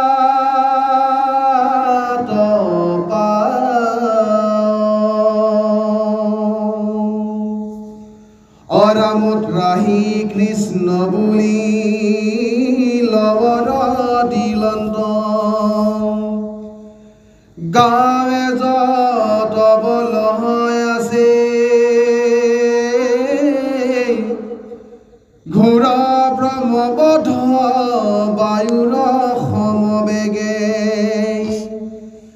খেদি যায় পাছে পাছে। এতিয়া এক সুন্দৰ বৰ্ণনা দিছে, যেতিয়া অকলশৰে ইন্দ্ৰই যেতিয়া থাকিব লগা হ'ল, মুহূৰ্ততে এক চাণ্ডালিনী ৰূপত ব্ৰহ্ম বধৰ যিটো পাপ, সেই পাপে আহি তেওঁক আজি গ্ৰাস কৰিবলৈ আহিছে। ইন্দ্ৰে দেখিলন্ত চাণ্ডালিনী ৰূপে ব্ৰহ্ম হত্যা খেদাই, হয় ৰোগী তাই বিকৃত বসন ৰুধিৰ সাধন্তে যায়। এটা বৰ্ণনা দিছে তাইক কেনেদৰে দেখিছে। এগৰাকী নাৰীৰ ৰূপত দেখিছে, এগৰাকী চাণ্ডালিনী, এগৰাকী ক্ষয় ৰোগী, দেহটো জহিক হৈ গৈছে, বিকট তেওঁৰ বেশভূষা, আৰু সৰ্বদেহত তেওঁ বোলে তেজ লাগি আছে, দাঁতৰ পৰা তেজ যিকোনো সময়তে নিগৰি থাকে। কিয়? তেওঁ যেতিয়াই তেতিয়াই যাকে তাকে কামুৰি সেই ৰক্ত মাংস খাই তেওঁ ঘূৰি ফুৰে। ব্ৰহ্ম বধৰ পাপীসকলক বধ কৰিবৰ কাৰণে সেই ব্ৰহ্ম হত্যাৰ মহাপাপে আজি তেওঁক গ্ৰাস কৰিবলৈ আহিছে। কেশছয় মিলি বিকৃত চাণ্ডালী ঘনে কাম্পে হাত পাও, ৰহ ৰহ ইন্দ্ৰ কৈকজাস বুলি পাৰন্তে আয়স ৰাও।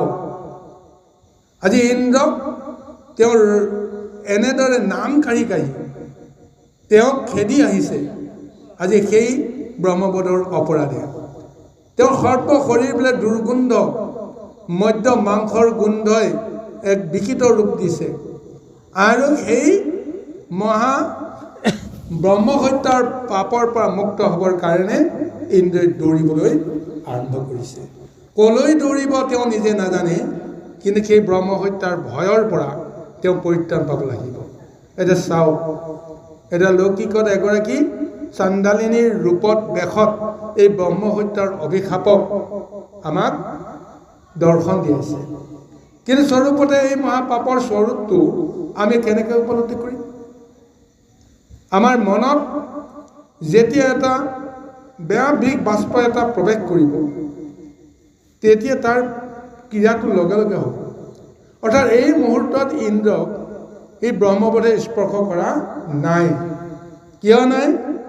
সেই ব্ৰহ্মবধৰ সেই পাপৰ যিটো ৰূপ, এই ৰূপটো থমকিব লগা হৈছে। কিহৰ কাৰণে? যে তেওঁ বিষ্ণুৰ নাম লৈ আছে, কৃষ্ণৰ নাম লৈ আছে। এতিয়া সেই কৃষ্ণ নাম লোৱাৰ কাৰণে, বিষ্ণুৰ নাম লোৱাৰ কাৰণে ব্ৰহ্মবধৰ পাপে তেওঁ খেদি ফুৰিছে, অথচ সেই পাপে গৈ স্পৰ্শ কৰা নাই।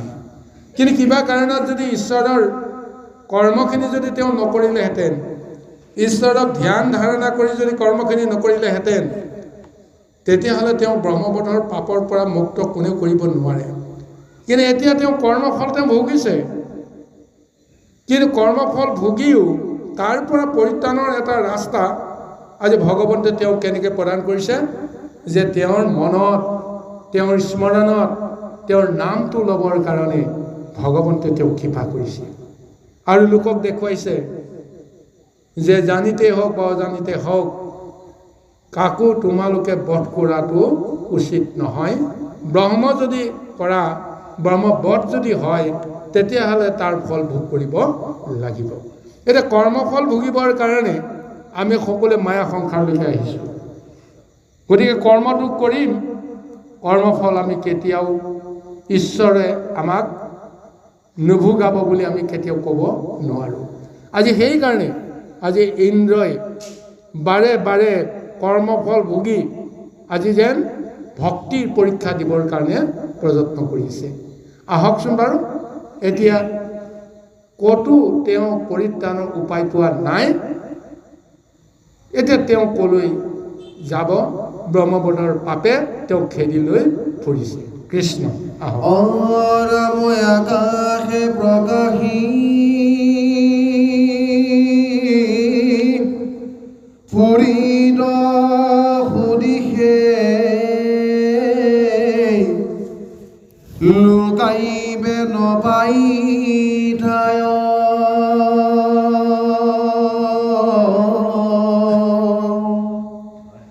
অখিবৰ দিশক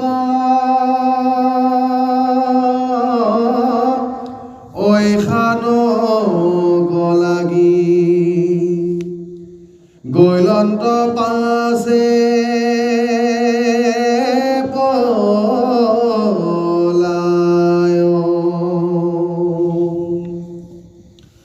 অ ৰাম ৰাম তহিত মানস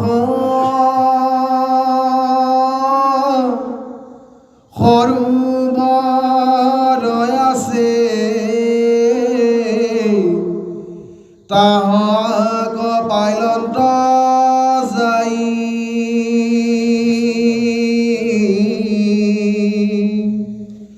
অসুখ ৰূপ ধৰি পদ্মনালে বহি থাকিলা তাতে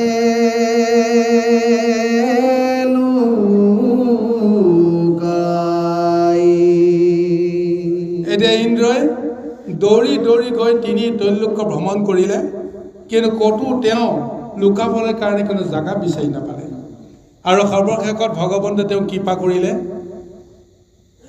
তেওঁৰ মনত সেই শিৱৰ নামটো তেওঁ মনত পেলাই দিলে। এতিয়া শিৱ থাকে ক'ত? কৈলাশত থাকে। গতিকে সেই শিৱ থকা স্থানলৈকে, সেইটো দিশলৈকে ইখান কোণত, সেই ইখান কোণত উত্তৰ পূব কোণত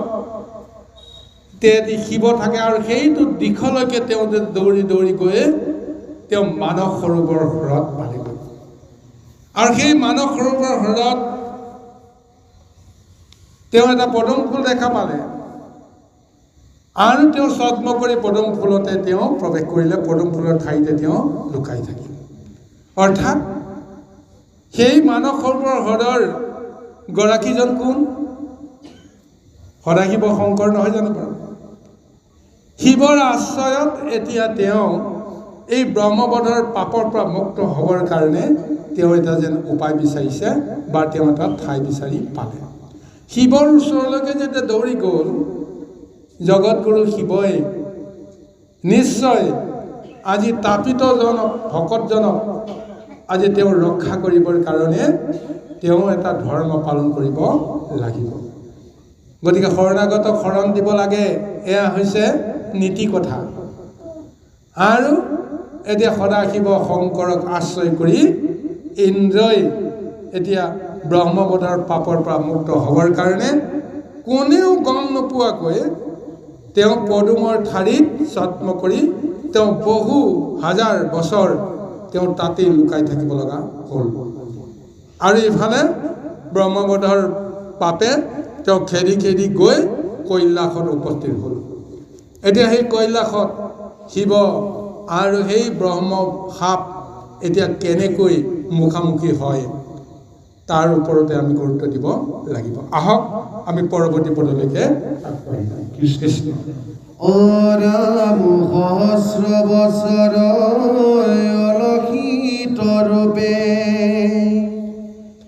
আছিলন্ত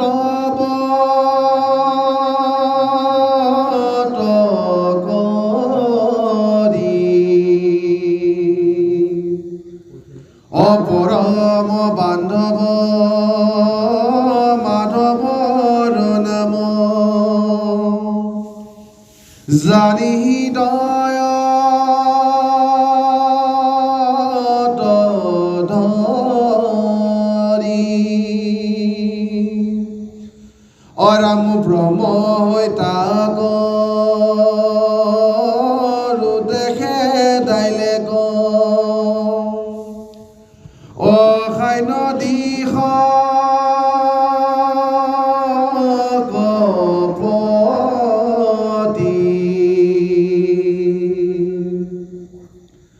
অৰাম চুই বা গোবিন্দ ইন পাই ব্ৰহ্ম হৈত্ৰা অগৈল পাছে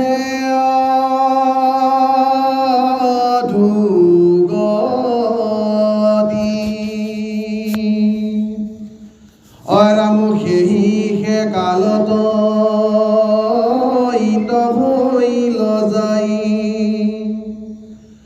নহুষ নাম নিপতি অৰাম বিতাত পযোগ বলপ ভাবে অপাইলে গয়া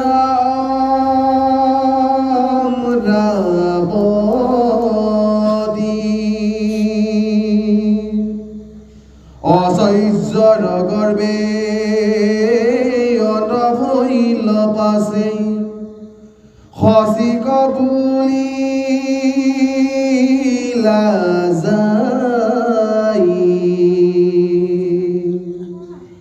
অরামইত ভইলু মুক বজিও সুন্দরী অহাসি হাসি মুখ চাই। জয় কৃষ্ণ জয় কৃষ্ণ। চাওক গুৰুসকল, এতিয়া ইন্দ্ৰই শিৱৰ আশ্ৰয়ত মানস সৰোবৰত পদুমৰ ঠাৰিত তেওঁ সহস্ৰ বছৰ তেওঁ লুকাই আছিল। কিন্তু সেই লুকাই থকাৰ সময়ত তেওঁ কি কৰিছিল? যি কৰিছিল সেইখিনিয়ে তেওঁক শেষত মহামুক্তি প্ৰদান কৰিব। যে মহাতপ কৰিছিল, বিষ্ণুক তেওঁ মহা ধ্যান কৰিছিল। সেই পদ্মৰ ঠাৰিৰ ভিতৰত লুকাই থাকি ব্ৰহ্মহত্যা পাপৰ পৰা তেওঁ লুকাই থকাৰ চলেৰে ভগৱন্ত বিষ্ণুক তেওঁ মহা তপ কৰাৰ সময় পালে। আৰু সেইখিনি সময়ত তেওঁ সুৰক্ষাক দিলে কোনে? জগতগুৰু শংকৰ সদাশিৱ। আৰু সেই সদাশিৱ শংকৰে কি কৰিলে? ব্ৰহ্মহত্যা পাপে যেতিয়া খেদি আহিছে, তেওঁতো গমেই পাইছে ক'ত গৈ সোমাই আছে। যেতিয়া মানস সৰোবৰৰ হ্ৰদত নামি পদুমৰ ঠাইত প্ৰৱেশ কৰিবলৈ বিচাৰোঁতে ত্ৰিশূল লৈ খেদি আহিল সদাশিৱ শংকৰ। কোন তুমি? বিনা অনুমতিত তুমি মোক মোৰ নগৰত মোৰ গৃহত তুমি প্ৰৱেশ কৰিছা। গতিকে আশ্ৰিতজনক আশ্ৰয় দিব লাগে। যদি তেওঁৰ কিবা দুখ আছিল তুমি মোৰ ওচৰলৈ আহিব লাগে, কিন্তু মোৰ ওচৰলৈ নাহি তুমি কাৰ ওচৰলৈকে গৈছা? গতিকে সেইকাৰণে ত্ৰিশূল লৈ যেতিয়া শিৱই সেই ব্ৰহ্ম হত্যা পাপক যেতিয়া মাৰিবৰ কাৰণে খেদি আহিল, ভয়ত সেইখিনি সময়তে সেই ব্ৰহ্ম হত্যা মহাপাপ তাতেই আচলতে তেওঁ নিজেই অধোগতি যোৱা বুলি ক'লে। কাৰণ অপৰাধ কৰিল। কাৰ অপৰাধ কৰিছে? বিনা অনুমতিত তেওঁ গুৰু গৃহত প্ৰৱেশ কৰিলে, শিৱৰ গৃহত প্ৰৱেশ কৰিছে। গতিকে তাৰ ফলত নিজে অধোগতি যাব লাগিব। গতিকে এই কথাটো কিন্তু আমি বিভিন্ন দৰ্শনেৰে সৈতে বিষয়টো আমি উপলব্ধি কৰি আমি চিন্তা কৰাটো দৰকাৰ যে গুৰুৰ বিনা অনুমতিত গুৰু গৃহত প্ৰৱেশ কৰাটো কিমান দুখ হ'ব পাৰে, যাৰ ফলত আজি ব্ৰহ্মহত্যাৰ মহাপাপ ঠাইতে বোলে তেওঁ ভস্মীভূত হৈ গ'ল, নাইকিয়া হৈ গ'ল শিৱৰ ৰোষত, গুৰুৰ ৰোষত। কাৰ এনেকুৱা সাহস আছে এই মন্দিৰত গুৰুৰ অনুমতি নোহোৱাকৈ, গুৰুৰ মন্ত্ৰৰ লগত তাৰ সম্বন্ধ নথকাকৈ গুৰু গৃহত প্ৰৱেশ কৰি নিজৰ ইচ্ছামতে কিবা এটা কৰিব? নোৱাৰে। অনুমতি লাগিব, কিন্তু অনুমতি কোনে দিব? গতিকে এইকাৰণে আমি বহু ক্ষেত্ৰত আমি নিজে সংযত হ'ব লাগিব। গুৰুসকল বহু কথা আহে। আমি এতিয়া মন্দিৰে নিজৰ আশা আকাংক্ষা লৈ আমি ঈশ্বৰৰ ওচৰত, দেৱতাৰ ওচৰত আমি বন্তি জ্বলাবলৈ যাওঁ, নহয় জানো বাৰু? শৰাই সুবৰ্ণ দিবলৈ যাওঁ। এফালে এজন পুৰোহিত আছে, এফালে এজন আচাৰ্য আছে, তেওঁৱে গোটেই কৰ্মখিনি কৰি আছে। কিন্তু আমি ভাবোঁ যে মই নিজ হাতেৰে বন্তি গছ জ্বলাই দিলে ঈশ্বৰে বেছি সুখী হ'ব, হয়নে? ভাল হ'ব। কিন্তু মই নিজে চিন্তা কৰিছোঁনে নাই সেই বন্তি গছ জ্বলাবৰ কাৰণে মোৰ সেই শুদ্ধ ভাৱনাটো আছেনে নাই? গুৰুৰ মন্ত্ৰটো আছেনে নাই? কি মন্ত্ৰৰে মই বন্তি গছ জ্বলাম, এইটো মোৰ নিজৰ লগত আছেনে নাই? যদি নাই, তেতিয়াহ'লে আমি ভুলে শুদ্ধে যদি কৰ্মখিনি কৰিবলৈ যাওঁ, যদি দোষাদোষ হয়, তেতিয়াহ'লে আমি পুৰোহিতক দোষী লাভ নাই, পূজাৰীজনক দোষী লাভ নাই। গতিকে সেইকাৰণে আমি যদি শুদ্ধভাৱে যদি তেওঁৰ চৰণত যদি আমি এগছি বন্তি যদি দিবলৈ আমি প্ৰযত্ন কৰিছোঁ, শ্ৰদ্ধা সহকাৰ সেৱা সৎকাৰে তেওঁকেই যদি আমি আগবঢ়াই দিওঁ তথাপিও ফলটো আমি নাপাম জানো বাৰু? পাম। কিন্তু নিজেই গৈ পেলাই কামটো কৰিলেহে যেন আমাৰ মনৰ বাঞ্ছাটো পূৰণ হ'ব, সিদ্ধ হ'ব। এই ভাৱনাটো অনা মানে কি? পূজাৰীজনৰ ওপৰতো আমাৰ বিশ্বাস নাই। এনেকুৱা এটা ভাৱনা আমাৰ নিজৰ নিজৰ মনত অট'মেটিক আহে নে নাই বাৰু? গতিকে আজি এই দৰ্শনটোৱেই হৈছে। আজি শিৱৰ ওচৰত যদি প্ৰথমতে এই ব্ৰহ্মহত্যা পাপে গৈ শৰণ ল'লেহেঁতেন যে হে গুৰু, এতিয়া মই কি কৰিম? এতিয়া মোৰ কৰ্মটো কৰিবলৈ আহোঁতে এতিয়া এইজন এতিয়া মোৰ ভয়ত পলাই কৰিছে যে মই তেওঁক এতিয়া মই গ্ৰাস কৰিম নে নকৰিম? শিৱৰ পৰা যদি অনুমতি ল'লেহেঁতেন শিৱই তেওঁক কিবা এটা কৃপা কৰিলেহেঁতেন। কাৰণ বহুত তেনেকুৱা উদাহৰণ আছে। আজি প্ৰভু ভগৱন্তৰ ওচৰত আপোনালোকে এটা কথা আমি জানিম, আপোনালোকে জানে যে বিবাহৰ মাংগলিক কাৰ্যৰ পিছত দৰা কন্যাৰ দেহত শুভাশুভি নামৰ কিবা অপদেৱতা দুটামান বেলে তাত মানে থিতাপি লৈ থাকে।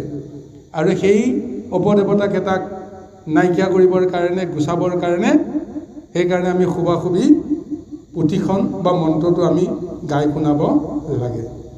আৰু তাৰ ৰহস্যটোত এইটো কথা আহিছে যে শিৱই গম নোপোৱাকৈ পাৰ্বতীৰ দ্বাৰা তেওঁলোকৰ জন্ম হ'ল। আৰু সেইসকলে শিৱৰ খেতি পথাৰ এফালৰ পৰা ধ্বংস কৰি গৈ থকাৰ দুখত শিৱই ত্ৰিশূল লৈ মাৰিবলৈ আহিল। মাৰিবলৈ অহাৰ পিছত তেওঁলোকে আঠে বেঠে তুতি মিনতি কৰি শৰণাপন্ন হৈছে যে আপুনি আমাক নামাৰিব, আমি আপোনাৰে সন্তান, আমাক ক'ৰবাত নহয় ক'ৰবাত অকণমান হ'লেও ঠাই দি ৰক্ষা কৰক। যদি এনেদৰে মহা কৃপা মানে তুতি কৰিলেহেঁতেন তেতিয়াহ'লে এই সংসাৰত যাৰ জন্ম আছে তাৰ অকণমান ঠাইও আছে। ভগৱন্তে সেই ঠাইখন নিশ্চয় যেনেকেই নহওক দি দিব। এতিয়া কলিকৈ এতিয়া ঠাই দিয়া নাই জানো বাৰু? পৰীক্ষিতে তেওঁৰ ওচৰত যেতিয়া শৰণাগত হৈ গ'ল, কিবা নহয় কিবা প্ৰকাৰে তেওঁতো ঠাই দিবলৈ বাধ্য হ'ল, তেওঁতো মাৰিব নোৱাৰিলে। শিৱৰ ওচৰত যদি আজি ব্ৰহ্মহত্যাও যদি গৈ যদি শৰণ ল'লেহেঁতেন তেওঁকো কিবা নহয় কিবা এটা উপায় দিলেহেঁতেন। কিন্তু নিদিয়াৰ কাৰণত কি হ'ল যে তাৰ ৰহস্যটো ওলাই গ'ল, তেওঁ গুৰুক অপমাননা কৰিলে। সেইকাৰণে গুৰুক অপমান কৰা গুৰুদ্ৰোহীসকলৰ কাৰণত আজি ব্ৰহ্মবৰ্তী মহাপাপ ভস্মীভূত হৈ গ'ল। এই তত্ত্বটোৱে আমাক নিজক নিজে বহু কথা জ্ঞান ল'বৰ কাৰণে এই ভাগৱতৰ মহা ৰহস্য তত্ত্ব আমাক এনেদৰে বিশ্লেষণ আগুৱাইছে। বাৰু যি কি নহওক, এনেদৰে আজি সেই ইন্দ্ৰই সহস্ৰ বছৰ তপ কৰি আছিল। এতিয়া ভাগৱতে উল্লেখ কৰিছে সেইখিনি সময়ত স্বৰ্গৰ আসনখনত এতিয়া কোন আছিল? স্বৰ্গৰ আসনখনটো শূন্য। এই তেতিয়া দেৱতাসকলে লগ লাগি আলোচনা কৰিলে আসনটো কেতিয়াও শূন্য হ'ব নোৱাৰে, ৰজাৰ আসনটো কেতিয়াও শূন্য হ'ব নোৱাৰে, কোনোবা নহয় কোনোবা ৰজা হ'ব লাগিব। এই কাৰণে চিন্তা কৰিলে যে এই দেৱৰ আসনখন অধিকাৰ কৰাৰ বা অধিকাৰ কাৰণে এই আসনখনত বহিব পৰা শক্তি সামৰ্থ্য থকা কোনোবা এজন ৰজা এইখন সংসাৰত আছেনে নাই বিচাৰি বিচাৰি পাই গ'ল চন্দ্ৰবংশীয় ৰজা নহুষ। মধ্যত তেওঁ মনুষ্যৰূপে তেওঁ প্ৰজা পালন কৰি আছে। চন্দ্ৰৰ পুত্ৰ হৈছে বুধ, বুধৰ পুত্ৰ হৈছে পুৰুৰূপা, পুৰুৰূপাৰ পুত্ৰ হৈছে নহুষ। এয়া চন্দ্ৰবংশৰ আৰম্ভণি। সেই নহুষক এতিয়া স্বৰ্গৰ ৰাজ্যত দেৱতাসকলক ৰক্ষা কৰিবৰ কাৰণে, দৈত্য শক্তিৰ পৰা ৰক্ষা কৰিবৰ কাৰণে এতিয়া নহুষক স্বৰ্গৰ ৰজা পাতিলে। আৰু বহুদিন আনন্দ মনেৰে ৰজা হিচাপে নহুষে ৰাজশাসন কৰোঁতে তেওঁৰ এটা কি দুখ হ'ল, কাৰণ তেওঁতো মায়াৰ সন্তান। তেওঁৰ মনত এটা ধাৰণা আহি গ'ল, মই যেতিয়া ৰজা, তিনি তৈলোকৰ যেতিয়া মই অধিকাৰ, মই এতিয়া ইন্দ্ৰ। গতিকে তেওঁ নিজকে ইন্দ্ৰ বুলি ঘোষণা কৰিলে। কাৰণ আছে, কাৰণ আসনত যিজনে সেইখন আসনৰ নামেই হৈছে ইন্দ্ৰ আসন। যিয়ে বহে সিয়ে ইন্দ্ৰ। গতিকে আজি নহুক বহিছে, নহুকে ইন্দ্ৰ। প্ৰকৃততে ইন্দ্ৰ নামৰ কোনো এজন বিশেষ ব্যক্তিৰ বিচাৰি পাবলৈ নাই। এই 14 মনুৰ দিনত 14জন স্বৰ্গৰ অধিপতি, যাক ইন্দ্ৰ বুলি সেই আসনত অলংকৃত হোৱাজনক নামাকৰণ কৰে। যেনেকৈ এতিয়া ৰজাৰ আসনত বহাজন ৰজাই নহয় জানো বাৰু? তেওঁৰ নামটো বেলেগ, কিন্তু তেওঁ ৰজা হিচাপেতো সকলোৱে মানুহ। তদ্ৰূপ এতিয়া নহুকেও মনত চিন্তা কৰিলে, মই যেতিয়া এখন আসন স্বৰ্গৰ আসনত বহিলোঁ, মই ইন্দ্ৰ। ইন্দ্ৰ হিচাপে সমস্ত জগতৰ অধিকাৰ মোৰ আছে। এতিয়া তেওঁ নিজৰ মনত চিন্তা কৰিলে যে মই এতিয়া সমস্ত দেৱ নাৰীসকলক, অপেশ্বৰীসকলক ইন্দ্ৰই যেনেকৈ লীলা কৰিছিল, ইন্দ্ৰই যেনেকৈ ৰমণ কৰিছিল, সেই অধিকাৰটো মোৰ আছে। এতিয়া ইন্দ্ৰৰ ঘৈণীয়েকৰ নাম হৈছে শচী। তেওঁ এতিয়া চিন্তা কৰিলে, এতিয়াতো শচীৰ স্বামী হিচাপেতো মই, গতিকে শচীক এদিন মাতি আনি ক'লে, এতিয়া মই ৰজা কোন? ৰজা বোলে আপুনি। তুমি এতিয়া ৰজাৰ কি হোৱা? যে ৰজাৰ এতিয়া তেওঁ ক'ব কি? এতিয়া তেওঁতো বিভূতিত পৰি আছে যে মই ইন্দ্ৰৰ আসনত বহিছেনে নাই? বোলে মই বোলে বহিছে, মই ইন্দ্ৰ হয়নে নহয়? তেতিয়াতো তেওঁ ক'ব লগা হৈ গ'ল, হয় ইন্দ্ৰ। ৰজাৰ আসনত বহাজন ৰজাই। তেতিয়াহ'লে ইন্দ্ৰৰ পত্নী হিচাপে তুমি শচী, তুমি মোৰ পত্নী হ'ব লাগে নে নালাগে? আনি দিলে এটা চৰ্ত। এতিয়া শচী কি বুলি ক'ব? সমস্ত মানে তিনি তৈলুকৰ যাৰ আদেশত চলিব লাগে, এতিয়া কোনে তেওঁৰ আজ্ঞাক অৱমাননা কৰিব নোৱাৰে।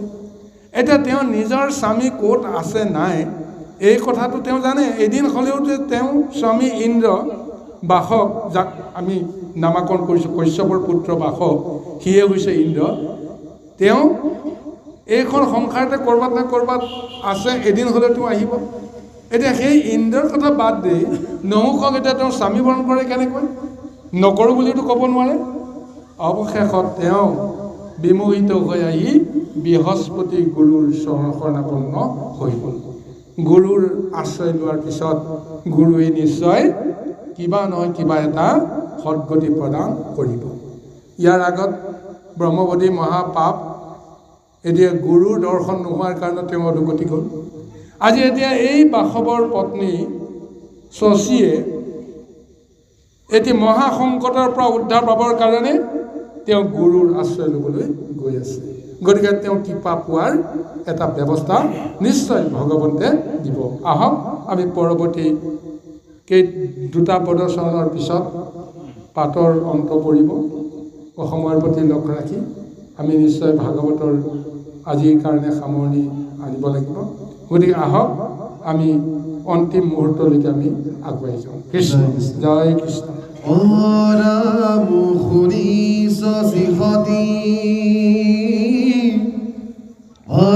মুখে কান্দিলন্ত নেৰিলা কিছু উত্তৰ হাইন্দ বুলি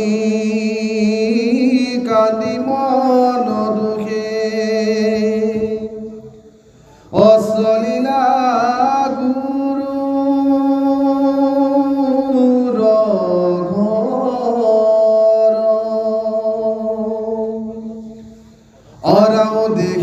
বৃহস্পতি দুখে পুচিলন্ত কি ভৈল খচি তোমাৰ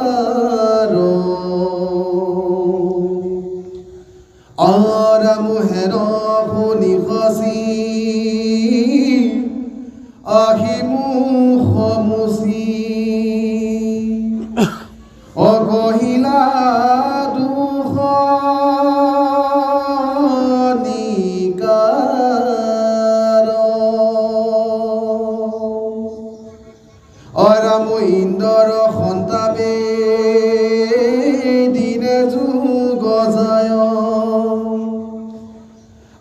সুতাংকে বাট চাই অৰা মনুহে আখিয়া খোজে মোক কয়াবে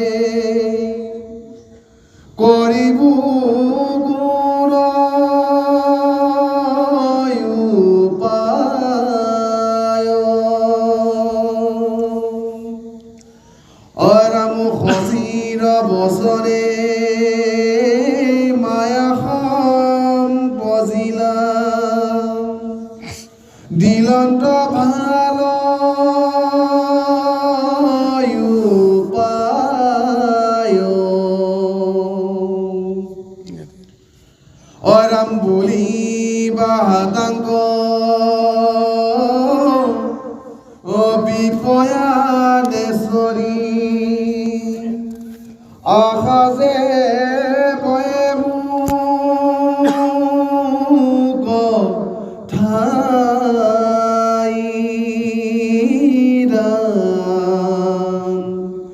অহৰিৰা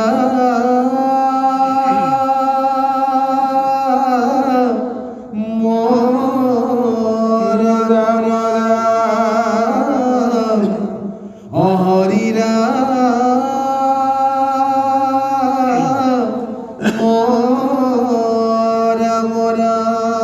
জয় কৃষ্ণ জয় কৃষ্ণ চাওক গুৰু সমস্ত এতিয়া ইন্দ্ৰইটো শশীকটো তেওঁতো প্ৰস্তাৱটো দিলেই এতিয়া এই শশী এতিয়া পোনে পোনে তেওঁতো কোনো উত্তৰ দিব নোৱাৰে হাঁ না কোৱাৰ তেওঁতো কোনো ক্ষমতা নাই কিন্তু তেওঁ যদি হাঁ বুলি কয় তেতিয়াহ'লে সমস্যা নাই কিন্তু হাঁ বুলি ক'ব কেনেকৈ তেওঁ এতিয়া কান্দি কান্দি শেষত নহুকক ক'লে যে হে মহাৰাজ আপুনি মোক অলপ সময় দিয়ক মই ভালকৈ ভাবি চিন্তি আপোনাক উত্তৰটো নিশ্চয় দিব লাগিব এতিয়া তাৰপিছত তেওঁ ভয়ে ভয়ে কান্দি কান্দি এতিয়া গুৰুৰ ওচৰত আহি উপস্থিত হৈ বৃহস্পতি ক'লে যে হে গুৰুদেৱ এনেই স্বামীৰ পৰিত্যক্তা হৈ মই স্বামীৰ বিৰহত এনেই মই দগ্ধ হৈ মৰি আছোঁ এইখিনি সময়তে এতিয়া সেই নহুকে এতিয়া মোক বিয়া পাতিবৰ কাৰণে তেওঁ প্ৰস্তাৱ দিলে এতিয়া মই কি কৰিম মই না কৰিব নোৱাৰোঁ হাঁ কৰিব নোৱাৰোঁ